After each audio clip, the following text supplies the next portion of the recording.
You see, if Professor Mark Elliot was right, then this book couldn't exist, right?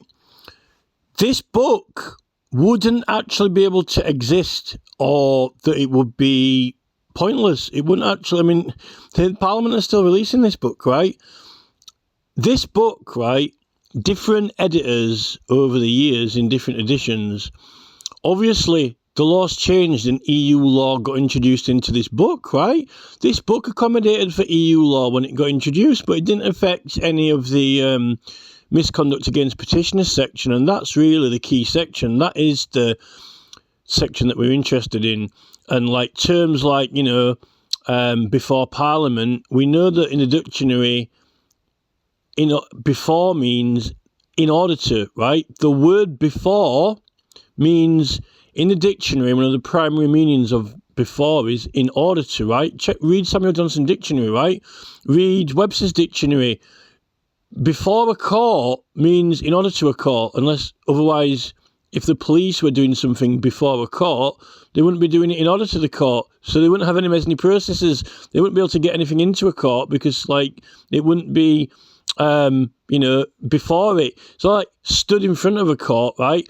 I am in front of the court. I'm outside the building. I am now in front of the magistrate, right? No, I'm before a court, right? What does that mean? Well, in order to, right? Read the dictionary, right? Look, if he's correct, right, about in his book, Public Law, that constitutional law has been swept away in the Bill of Rights and the statutes, right, then why has he written a book on constitutional law? Because that is the Constitution.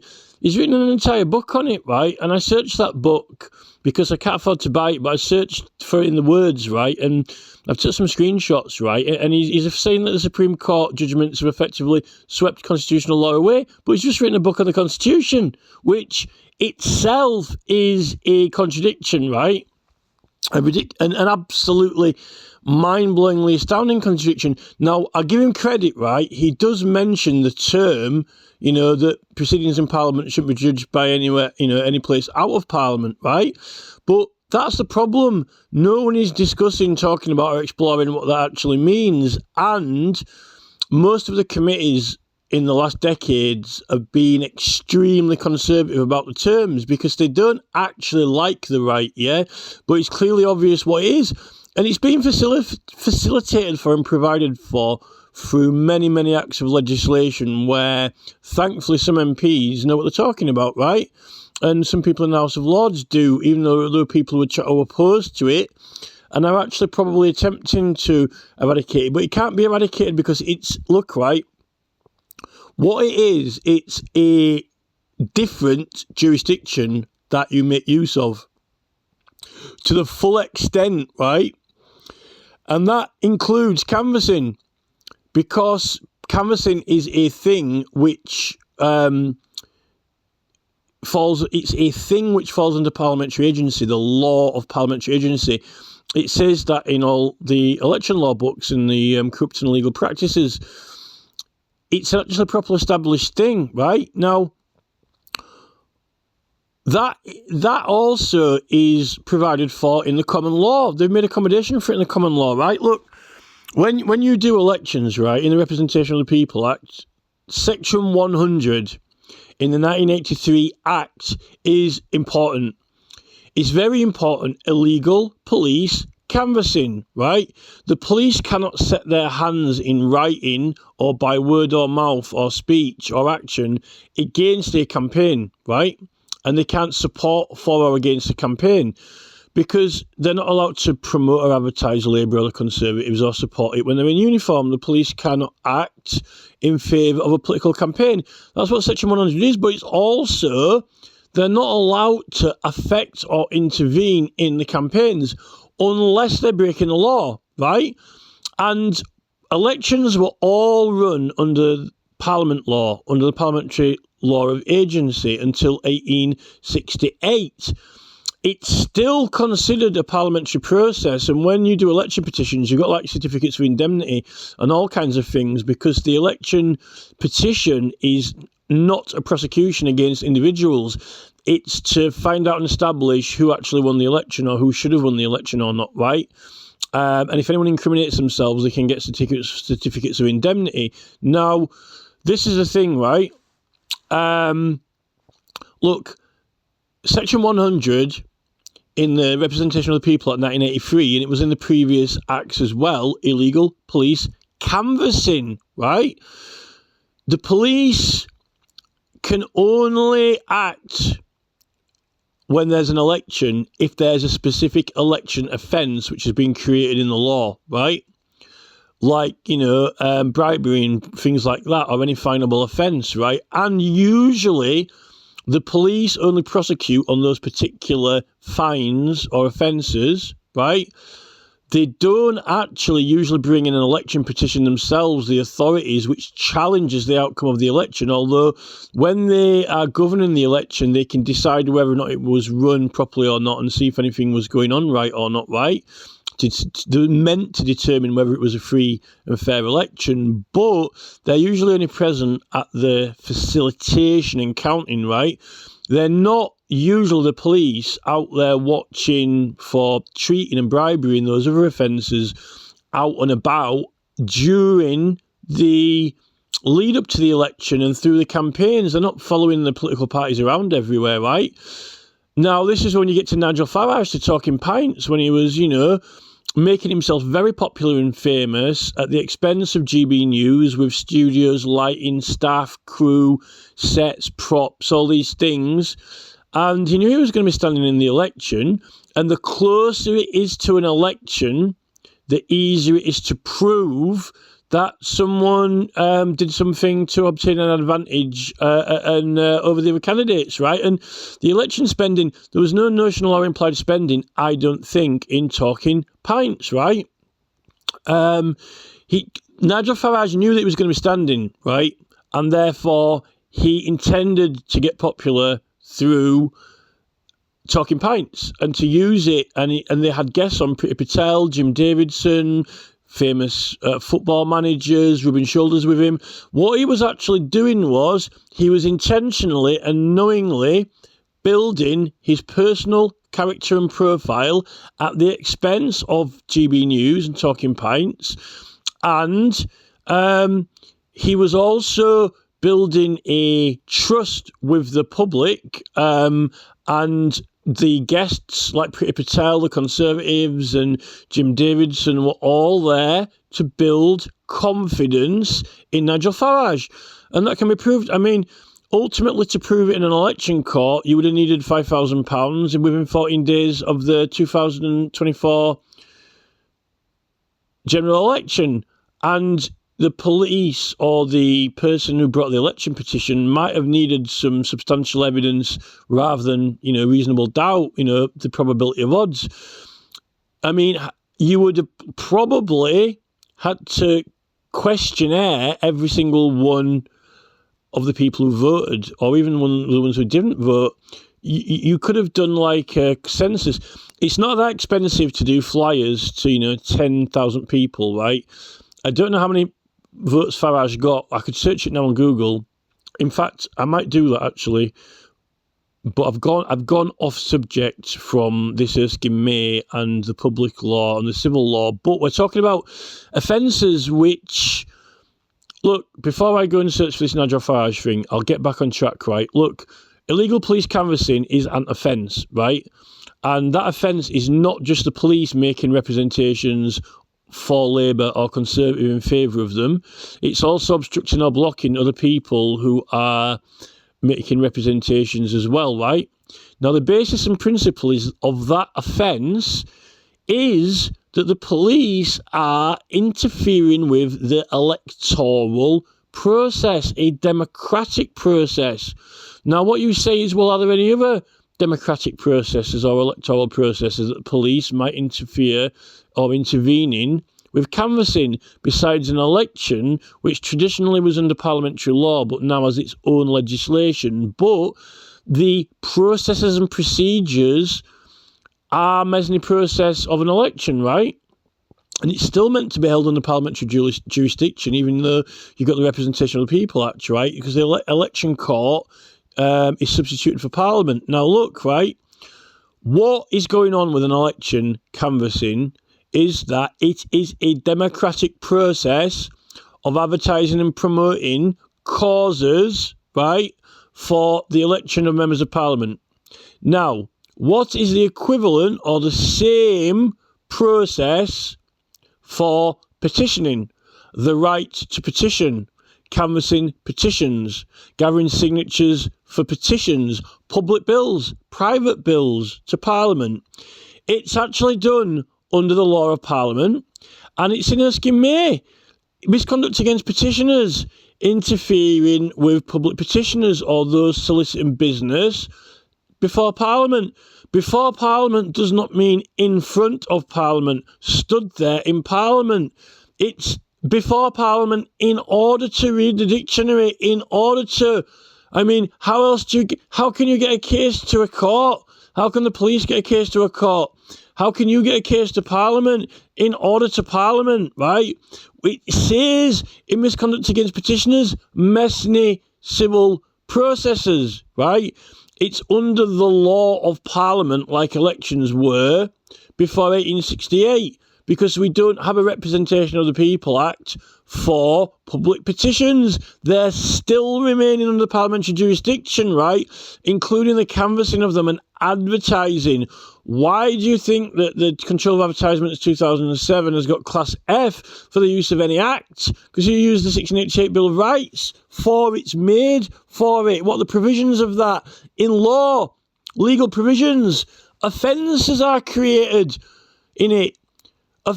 The Representation of the People Act 1983 has got offences against the public by the police. Police offences. Offences, only the police can commit it. Only the authorities can commit this offence. Specifically, the police authorities commit this offence. Illegal police canvassing. No one else can commit this offence. It's a crime in law. You don't say it's swept away by EU law. It's a criminal offence. No. The public petitioning is not under the Representation of the People Act, but it's matters and causes to Parliament, and it's canvassing them. What law is it under? The law of Parliament, set out in Erskine May. Misconduct against petitioners and people soliciting business to Parliament. And it's the exact same. It is effectively the same thing as illegal police canvassing. Anyone who would obstruct, hinder, deter public petitioners from their processes. It uses the words messy civil process, right? Now, you can give Mark Elliot credit. He went out of his way to mention this ancient old law, that parliamentary proceedings aren't to be judged or determined anywhere out of Parliament. But then he proceeds to rubbish it. He proceeds to write it off. He proceeds to devalue it. In fact, he proceeds to lie. He proceeds to say that it's been swept away or practically removed by EU law, which is absolute tosh. Because what's this book here? If it's been removed by EU law, how can this book exist with the processes and procedures of this law? And how can this law is updated with EU law? This book's been updated to accommodate with EU law, and Parliament, the governing body, made the EU law, but yet still got misconduct against petitioners in it. Well, actually, it did up to it definitely did up to Malcolm Jack's edition, right? 2011, and I'm pretty sure that they haven't completely removed that section of misconduct against petitioners, because I think I managed to check one out on some website somewhere, but I can't afford the brand new one, although I think it's gone down in price a little bit. But Elliot is contradicting himself. He's not trying to establish and stand up for the truth. And there seems to be a tendency throughout history where people have held back on it, but some people haven't. But why do they go out of their way to make accommodation in the common law for these processes and procedures, like Class F in control of advertisements, which is one of the main functions of public petitioning and canvassing, unless you're going to do more of your public petition and its allegations are going to be more of an investigatory approach, and, which usually, the committees direct the investigating. They call for papers, people and persons, whatever, because they've got the power to do it. But we have got powers to act and not actually be prosecuted. You've got to have some kind of evidence or facts or material to write in the petition. You've got to have some written evidence to bring a case, right? And I think that's the same with, you don't walk up to the policeman with nothing, right, when you report a crime under the common law to a police officer. You've got something, and then they come and get jackets, fingerprints, whatever they want, right? Look, usually sometimes people can be prosecuted merely on the statements of persons, which is written evidence, and they've got to have the knowledge for that. There are certain things you can do without a warrant from a court. Now, we're not saying that public petitioning, has got we're not, this needs to be argued out properly, right? What can you and can't you do without a warrant from the Speaker of Parliament, without a warrant from the Petitions Committee? What can you and can't you do? The Criminal Damage Act says that you're privileged on public land and public property. Most people have got a right of access to public land, and most people have got the right of usage of public property or access to it, like council buildings in the waiting room, if you're allowed in there, go in there and record something with a cassette recorder, right? Public access, not in someone's private. We're not suggesting that someone go kick the door down in someone's private house, right? That's damage to private property, right? This needs to be argued out, but they knew this because the first example they give in the first Erskine May book, they're talking about sending the sergeant at arms, to go gather evidence and entering properties and all kinds of historical stories that have happened around that. He uses that example on purpose because it's the usage of Parliament. Now, there is actually something in law about that, and I've said this in the second video, and that clearly is the observation of due process of law 1368. Because people were grabbing other persons. People were apprehending or grabbing people and claiming that they were doing it under the jurisdiction in order to Parliament, right? And therefore, that's what creates the requirement of a matter of record, right? When you're petitioning the commonality, which William Prynne definitely says that is us, the commons, the commonality, right? In order to Parliament, and that you're not meant to just go and arrest and grab people and things like that. Otherwise, people will be doing loads of citizens' arrests on people for public petitioning, right? But they ban that. Now, I don't know no one's talking about this. No one's writing books about this. No one's exploring this. No one's getting anyone to do a thesis on this in university. That needs to be explored. Do you need a warrant from the Speaker? And can they only send out the sergeant at arms on the blackboard, or does any person have the right to usage of that messy process? Can it be used for a quasi-criminal in their allegation? Because they're called allegations, right? In public petitioning, it's called allegations, although you can have allegations in a civil claim, right? Or is it, can anything only be actioned under the authority of a committee's powers to summon persons, people, or documents, right? You don't need power to summon persons, people, documents, if you've got access to them, if they're in a library, if it's public access. You don't need to exercise a power to access documents, persons, or people, right? But you can't be prosecuted for it. You can't have, no one can arrest you for doing it, right? And it's also protected or intervening it, right? If you're in a library getting evidence and you've got a legal right to be there and the police come in and arrest you, right, when you're meant to be privileged, right, because you're actively engaged in those processes. Similarly to, the postponement of civil or criminal proceedings for the normal parliamentary privilege jurisdiction.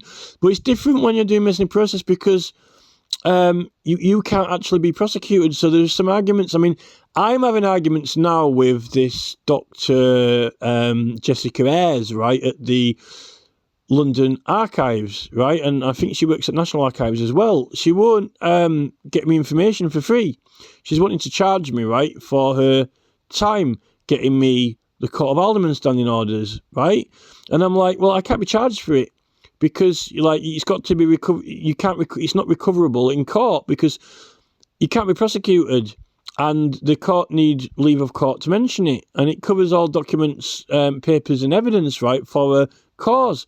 It says it's in the parliamentary journals. It says that all the paperments, documents, and so forth are covered.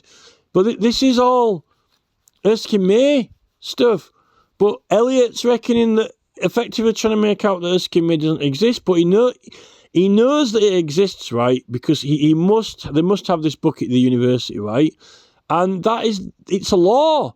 It's a law in a jurisdiction. But then he's going in and saying, no, there is no law or jurisdiction, right? Because the Supreme Court have made certain rulings on EU law. And I'm like, but what's the book then? But the book's got EU law in it. And it's still got misconduct against petitioners and others soliciting other types of business in order to Parliament, like maybe canvassing a private or public bill, promoting a public bill in public, right? Or telling people about Michael Westwood's petition called a general election, right? But no one seems to want to recognise or attach it to that is what it is, what they're doing effectively, right? When everyone's saying, walking around call a general election, they're promoting a cause that's pending in Parliament, which is called a general election. What else? It talks about this in Professor Carl Witt's book, The History of English Parliamentary Privilege, in the section with all of the case study, all the case law on it, when it's actually said that you don't even need a certificate from the Speaker of Parliament for the Parliamentary Papers Act 1840, right? And then that's, newspapers and other for-profit companies that are publishing things that Parliament had previously released, right? Are published anytime through history. Every single petition in the archives has been ordered to be published by Parliament, right? Therefore, the Parliamentary Papers Act applies to it. But yet, ProQuest seem to be saying that their policy applies when it can't possibly apply. The ProQuest policy can't possibly apply to any of those petitions when you copy them or print them because you're protected by the Parliamentary Papers Act 1840. Yet ProQuest's been, Dr. Matthew Kidd wouldn't copy anything until he got permission, but yet he can't be charged. Everyone's put under these policies. Mark Elliot, he's toying with us, right? He's joshing us. He wanted to try and play both sides, right? But that's stupid because what he's actually ended up doing is he's put the truth in there. That says, there's a law that says, matters of Parliament can be judged, by Parliament. But then he's proceeded to rubbish it and say, oh, well, there's all this, Supreme Court case law, whatever, and it's practically washed it away. When if it had, then this book wouldn't exist with EU law in it. And, this is what I've been doing, challenging these courts, I've got over 200 cases with Judicial Conduct Investigation Office, right? They don't seem to be doing anything about them. When these justices break the law, right, they're in contempt. And when the Crown Prosecution Service break the law, they're in contempt. And when Patrick Gibbs, KC, broke the law in the Lord Hanningfield case, because it was decided in that court that Hanningfield was privileged, Patrick Gibbs was in contempt. Did he get called into Parliament? No, right? Is Parliament calling anyone in? No. It's not being enforced. No one's enforcing the law of Parliament, therefore there are no consequences to the public authorities. And we are getting illegally prosecuted. We're victims, right? And Professor Mark Elliot is not actually doing anything to try and help it.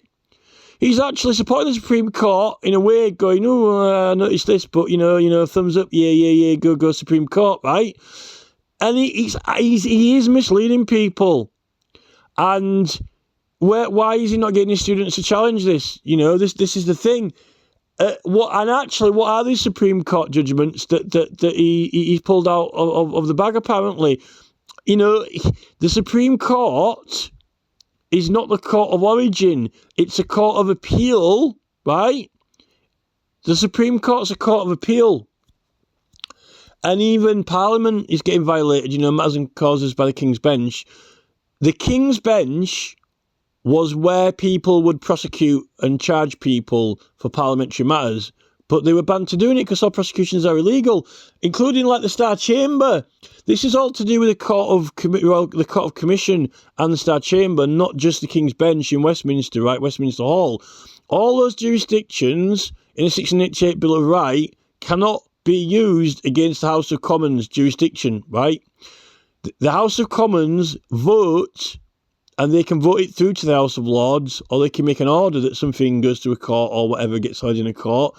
But as an original court of jurisdiction, right, which we've got the right to do by public petition, right, it has to get voted through, right? And once you hand it over to the House of Lords, then it is in their jurisdiction. But that's not appeal-like jurisdiction either. And the House of Lords, there are standing orders for public petitions, number 75.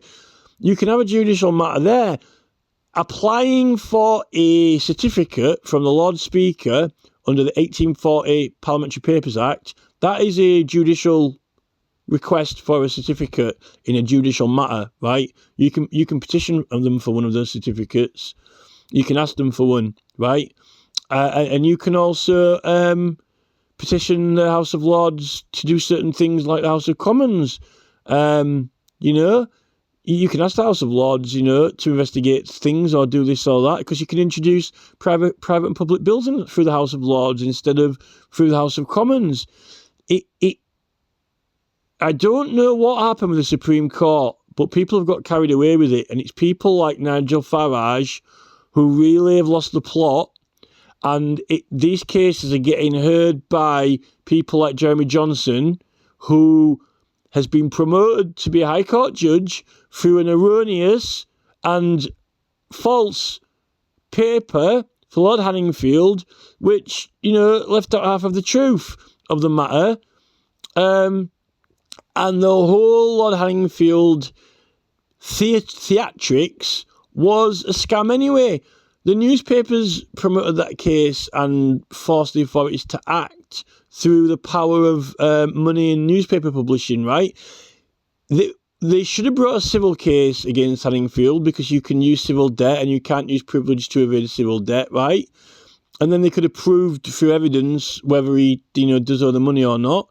And there wouldn't have been a question of privilege at all. And then once that, they prove that he owed the money, then, they can plaster it all in the newspaper and, surely that's punishment enough. But if they want to criminally prosecute him, the question is owing money to the government and trying to hide it or conceal it similar or the same basis in the Bankruptcy Act, where you're not allowed to conceal or hide monies, right? Why? But why did they make that law?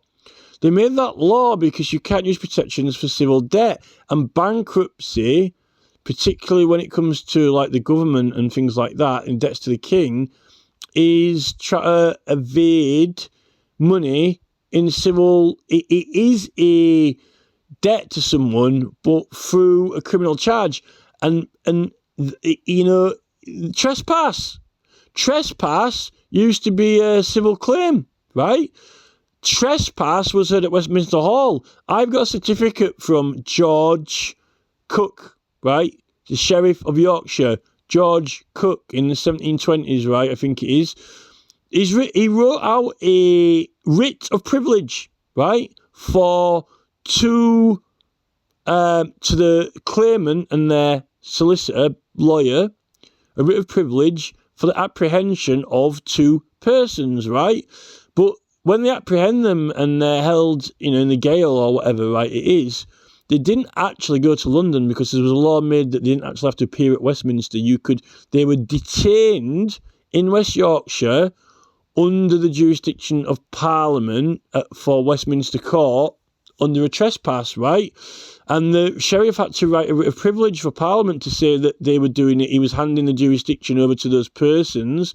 And when they went out and arrested them for trespass and brought them in, right, they had the legal authority to do that. And he'd give them a writ of privilege for Westminster Hall. So he's giving away his local jurisdiction as sheriff, right, to them. And then, but he held them on behalf of Parliament until the outcome of the case, because there was another law made that you didn't have to travel all the way to Westminster with them, right? Because otherwise, that you got them in a horse and cart for 2 days or whatever, right? This is fact. Read it up, check it up, right? Now, that trespass is now a crime, criminal trespassing, right? If you trespass on somewhere, the police will arrest you, right? It's a criminal offence in law, trespassing. At the time, trespass was brought under civil law, under common pleas. That's why I had it in Westminster Hall, right? So there was that Bankruptcy Act is like, they've got it as a criminal offence, but it's to do with monies owed or monies evaded being owed, right? Particularly in bankruptcy and stuff like that. Why? Research why. What is the origins of this legal principle? Claim of Right Act 1689. No protections for civil debt because all the servants and lords and peers and MPs were getting out of owing money or evading it or delaying owing money to persons using the privilege of Parliament, right? What's left of privilege of Parliament? Well, illegal prosecutions, look, right, they're effectively trying to make out that there isn't any privilege, right? Because by the time they've said that you can't use it for criminal matters, and by the time they've said that you can't use it for civil matters, then what's left of it, right? And that's what Malcolm Jack says, it's no privilege at all, right? If you don't have a privilege, then it's no privilege at all. There is a privilege. It's a delay in Parliament. If you do anything in your private life that is illegal or criminal, or someone sues you, you're privileged not to be arrested or apprehended or put in prison while you're serving your job, right? But they're allowed to initiate and bring proceedings. I don't actually think they can do it for summary charges until the end of the Parliament sessions, but they have been doing, like Mike Amesbury when he punched someone, right? That's debatable. You need to scrutinise what a court of record is in the Parliamentary Privileges Acts, of which there are 5 or 6 of them, right? And there's also one before Strode's Act in the early statutes, right? So, this is the thing. It effectively, what Elliot's trying to make out is that this somehow is invalidated by the Supreme Court. This is not invalidated by the Supreme Court, I can guarantee you that. If it was, when they updated it with all the EU law, they would have taken out certain sections. They haven't taken out certain sections because the certain sections are absolutely mandatory for usage of Parliament, right? Now, when Mark Elliot is talking about his specialist area of law is civil law, he's not a criminal lawyer actually, right? His specialist area is public and civil law, right? Or tripped up over a pavement, let's sue the council, right? Now, the thing is that for criminal damage, right, they merged civil and criminal together into one act. And I've told you this before. They tell you that in the debate on that legislation, right, what they're doing. But so therefore, when you've got a lawful excuse from the offence, right, and being liable to, pay monies or costs as well as being charged a criminal, right, the privilege removes you from, when it's public, it says public or public land or property, right? Public land and property, which is like, in public, right? Which is where you put flyers and notices up and things like that. So the lawful excuse, because it isn't to be construed as a defence against a criminal charge, remember, overriding objectives since 2005 are the needs of other cases, which can be parliamentary cause under the law of Parliament, or the rights of the defendant, which is the right to petition. Prosecutions are illegal, right? It's privilege compatible, that act. It's not even neutral, right? It's not even neutral. But the Bankruptcy Act has got elements of civil, some sort of debt to another party, of money, finance, and a criminal aspect merged into one. And it says you cannot use privilege of Parliament, right, in this act for criminal or civil, right? Now, the Criminal Damage Act is the absolute opposite. It also merges the civil monies, right, payable, that some can be claimed, and the criminal aspect, but introduces a lawful excuse from the charge, right?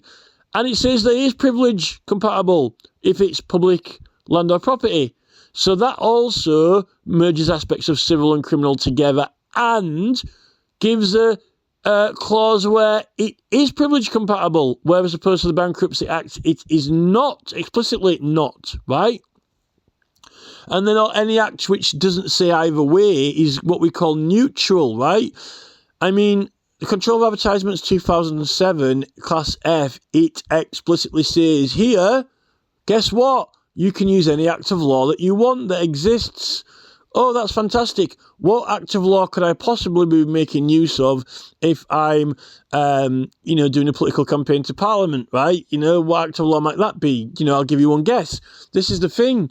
Actually, you can use observation of due process of law, right? You use observation of due process of law 1368. You can use that act, right? Because that's what you're doing. 1688 Bill of Rights. Use the act of law for what you're doing, right? That's the point. And the Class E is for parliamentary elections, And actually, you can use the 1688 Bill of Rights for parliamentary elections because it is a parliamentary cause. But Class E also applies. You're not completely and totally free under the law of Parliament in an election like you are with a public petition, because you've got the Representation of the People Acts and all the election law, which is regulated. Elections are a parliamentary process, but they're a regulated parliamentary process in common law. The right to petition is not regulated in common law because you can have neutral acts which don't mention it, but it is accommodated for it just to be helpful in understanding, because by the time they've made all these like Obscene Publications Act for the public good and all these other acts which have got something for, obviously it's a public good if everyone's signing it, right? Everyone's forgotten that you're actually using the law of Parliament, and everyone's forgotten that it's the usage of Parliament. But yet here's the page in this book on misconduct against petitioners, that's it, right? But they've made that many clauses in the common law to accommodate for what you're doing that they've forgotten the law of why they're made and what law applies to them, because they just give them standalone in the act. Oh, it's just Obscene Publications. Was it for the public good? You don't have to argue that or not. You don't have to argue whether it's for the public good when you're walking with a petition with 80,000 signatures on, right? Oh, by the way, this is an obscene publication. I'm coming into court with a petition to Parliament with 80,000 fucking signatures, right? It's for the public good. Who says 80,000 members of the fucking public? By the way, you can't hear this case without petition for leave of court because it's a cause and matter to Parliament that you don't have the right to judge, determine or decide what my civil processes can and can't be, because not in the jurisdiction of this court. And by the way, if you don't drop the charges, you're in contempt. Where's Patrick Gibbs? Where's Patrick Gibbs? Has anyone seen Patrick Gibbs anywhere? I've complained him to the bar standards, but they don't seem to be doing anything. This is the thing. I really am struggling with this Professor Elliot issue, right? I'm struggling with it, right?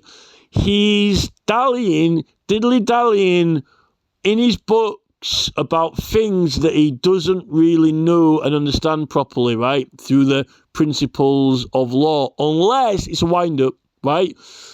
Unless he knows all these acts of law and the compatibility, right, and he's just, like, toying with us, and he's like, it's a joke. Like, oh, the Supreme Court made all these rulings, but, like, we know that they're a lot of rubbish anyway, but, I can't really say that because I'm a professor in law.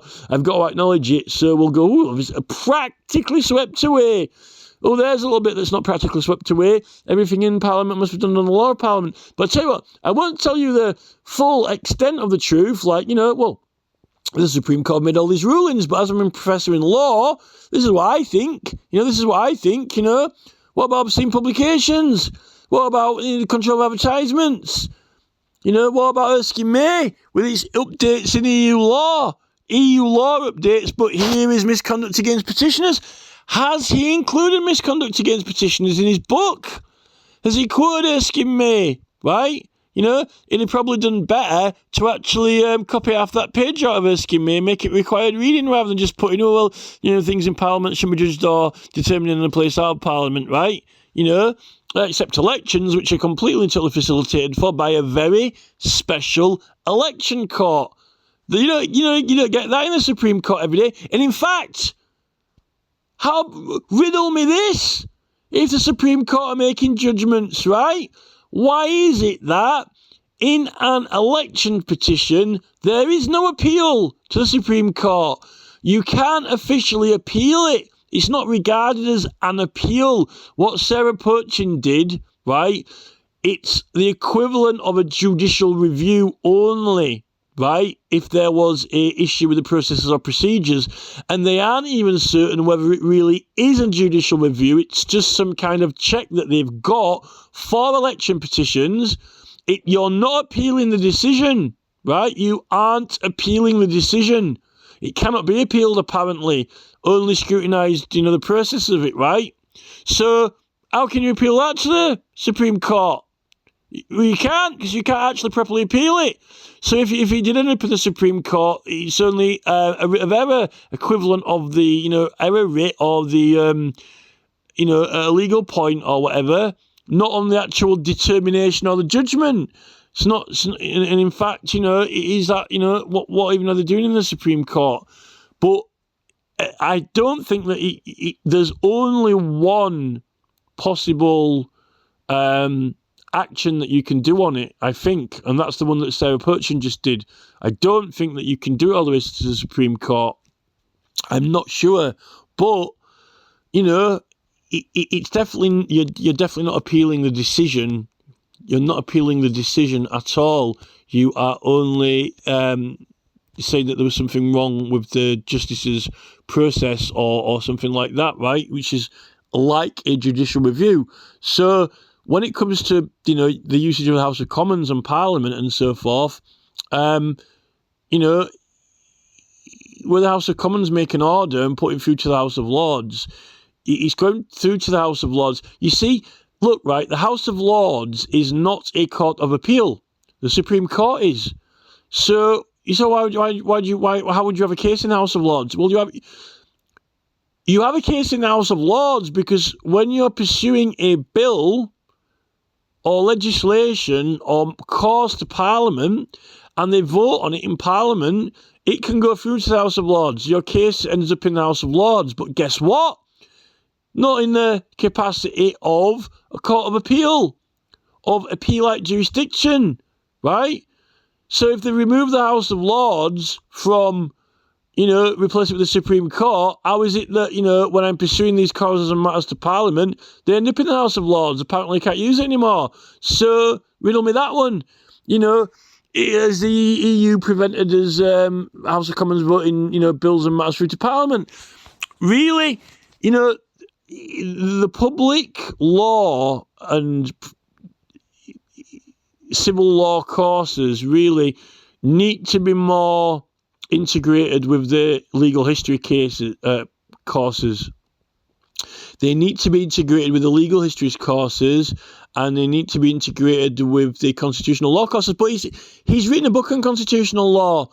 He's actually written a book on constitutional law, which in it says that all the statutes of England are practically swept away by EU law. Yet, the primary book that makes use out of the constitutional law of England and Parliament, the Bates is the main constitutional law of England, it's the most important, Magna Carta and so forth, that is a book which is fully updated to the latest EU law, and it's still got a misconduct against petitioners in it. And Elliot saying that he's been practically swept away by it, but it's been fully updated with all of the EU law, and it's still clearly jurisdiction. So what joshing is he giving on that page? I just don't know what Josh is giving about Supreme Court rulings practically sweeping away the constitutional law, that there's hardly anything left of it. It's Josh. I mean, no one knows how to... You can't take him seriously because it's not a serious book. It's a Josh book. It's Josh. It's just Josh. Why doesn't he actually fully impart the law of Parliament in great detail and then direct you to Erskine May?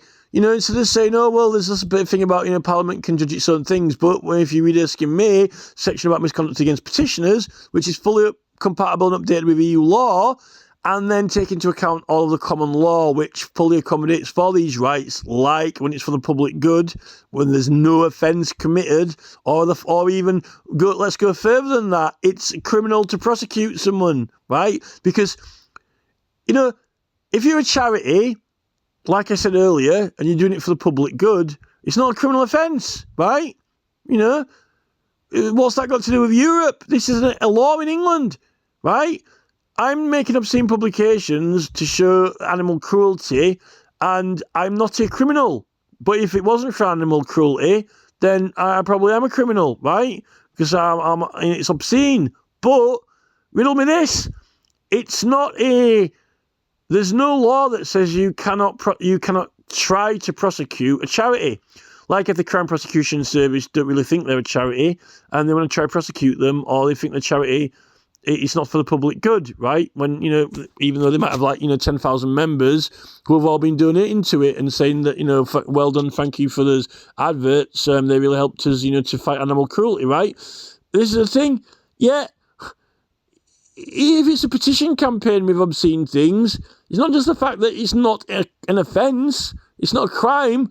If you get prosecuted by the police, they're committing the crime. They are committing the offence. It's an English law, right? Illegal prosecutions against petitioners. It's an English law, like obscene publications, right? Now, either you're doing petitions or you aren't. Or, and it even says there's very, very, very, very strong evidence in the history of England that bill is synonymous with petition, right? That the two words are synonymous and interchangeable all the way through history, right? And that effectively, if it's going through Parliament, or if it's intended in order to go through Parliament, that it's similar or the same.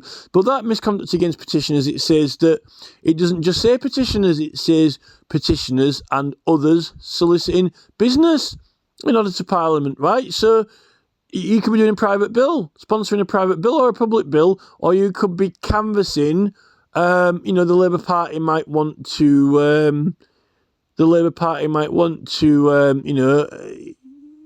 make a law that says, it's illegal to wear a red hat, and you might think that's a good idea, and you might, they might be calling for evidence, so you might go around asking everyone if they want to write into Parliament and support that law and give evidence, right? So you might be walking around saying, yeah, let's all, ban red hats, and write to your MP or whatever, or, tell more people about it or whatever. This is the thing. All that's covered under in the Professor Carl Witt's book in those cases, which says that it can be an abstract. You don't actually have to tell everyone the exact wording and name of the cause, as long as you're promoting it, right? It's been ordered in the court that it can be an abstract, like it can be an abstract of the cause or campaign. So like, college general election, whatever. Well, that's quite straightforward, right? You can say like, we need to end this government now and get some new MPs elected, right? You didn't say the words college general election. You said like, let's get some new MPs in now. We need new MPs in now. We need new MPs in now, right? That is an abstract of college general election. So all this has already been done in case law. I don't think that Mark Elliot is aware of that case law. I don't think he's read the Carl Witt book, PhD book in the history of English parliamentary privilege either. But, why he's written a book on constitutional law, though, this is the thing. It clearly is, in need of, it needs to be 3 times a stick. But then again, how much is it going to cost? He's always trying to charge 90 quid for it. How much is it going to cost? 150. Some of these Erskine May books go for £700 sometimes, right? Some of these have been for sale for £700, right? And they're fully updated with EU law. So I know it's, if he wants to debate me on it, he can do. I think his book's misleading. I think he's wrong. I think he's joshing us. I think he's anti-right to petition. I think he's one of the anti-brigade, right? He's not like a John Tinker, he's not a John Tinker MP from the 1944 Petitions Committee report. He's not a fighter for the cause, he's an opponent, he's trying to josh it down, and he's part of the Let's Josh the Rights Down gang. Let's try to write them off. He's trying to write, let's try to, go Supreme Court. He's a cheerleader for the Supreme Court. He's like, you go Supreme Court. Go Supreme Court. Team Supreme Court. Like, EU law's been diminishing all our rights. That's what it's fucking fully accommodated for in parliamentary practice. Misconduct against petitioners and others soliciting business in order to Parliament, right? Which apparently doesn't exist. This is a thing.